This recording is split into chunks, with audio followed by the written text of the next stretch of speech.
Coba ingat, seandainya orang tua kita mulai sepuh, udah tua renta, apakah pernah ada adegan dalam kehidupan kita, kita membentak orang tua kita, sampai orang tua kita merasa ketakutan kepada anaknya sendiri. Orang tua kita nggak berani untuk mengatakan keinginannya, ingin dibuatkan atau ingin dimasak, ingin dibelikan satu masakan kesukaan dia, saking takut dan saking kagetnya orang tua kita terhadap sikap kita yang pernah memarahi, membentak, bahkan kadang mencela orang tua kita. Coba ingat adegan itu yang pernah terjadi di suatu pagi di rumah kita kepada orang tua kita. Adegan yang pernah terjadi di suatu malam di hadapan orang tua kita. Bahkan kadang kita pernah memarahi orang tua kita sampai dia malu di hadapan orang banyak. Di hadapan saudara-saudara kita, di hadapan saudara-saudaranya, di hadapan orang banyak yang dia tidak kenal, mungkin di jalan, mungkin di pasar, mungkin di mall, mungkin dimanapun. Karena kita kecewa kepada orang tua kita, lalu kita marahi orang tua kita habis-habisan di depan orang banyak. Sampai orang tua kita merasa sedih, kecewa, lalu merasa takut kepada anak yang dulu sering dia gendong. Anak yang dulu dikecup keningnya, tetapi ketika anak ini merasa sudah mampu, sudah punya segalanya dan orang tuanya dalam keadaan lemah, dengan sombong dia membentak orang tuanya.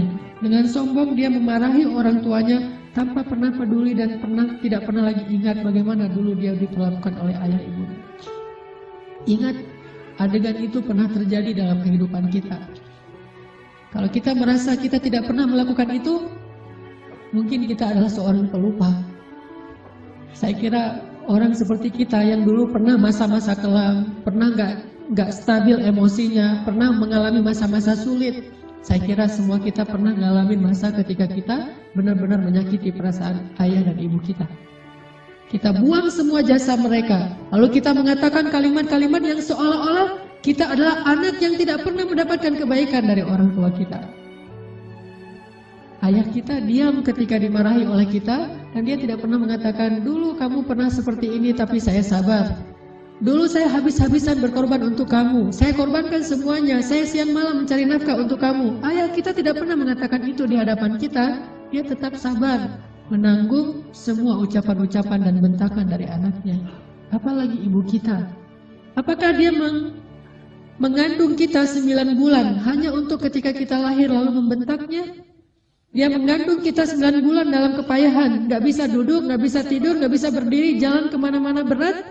Apakah hanya untuk melahirkan seorang anak yang congkak, sombong, yang kemudian membentak ibunya hanya karena kesalahan kecil yang dilakukan ibunya? Ingat, adegan itu pernah terjadi dalam kehidupan kita. Lalu coba baca perintah Allah.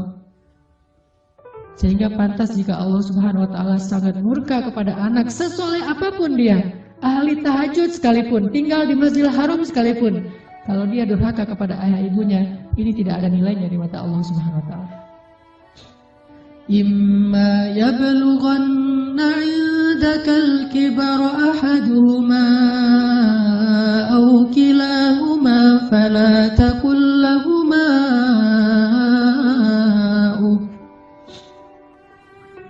Seandainya salah satu dari mereka atau keduanya tumbuh atau hidup bersama kalian dalam tanggungan kalian, maka janganlah sekali-kali kalian mengatakan kepada keduanya kalimat-kalimat yang menyakiti. Uffin. Allah larang kita untuk mengatakan itu. Lebih baik kita tidak pernah sholat sunnah sekalipun, kalau kita masih bisa tetap menjaga lisan kita kepada orang tua, daripada kita menjadi ahli ibadah tetapi kita tidak mampu menjaga lisan kita dari menyakiti orang tua kita. فلا تقل لهما أف ولا تنهرهما فلا تقل لهما أف ولا تنهرهما وقل لهما قولا كريما. فلا تقل لهما أف. Kalimat uf ini adalah kalimat ketika seorang anak tidak mau mendengar ucapan nasihat dari orang tuanya, dia berpaling, maka itu adalah kalimat uff.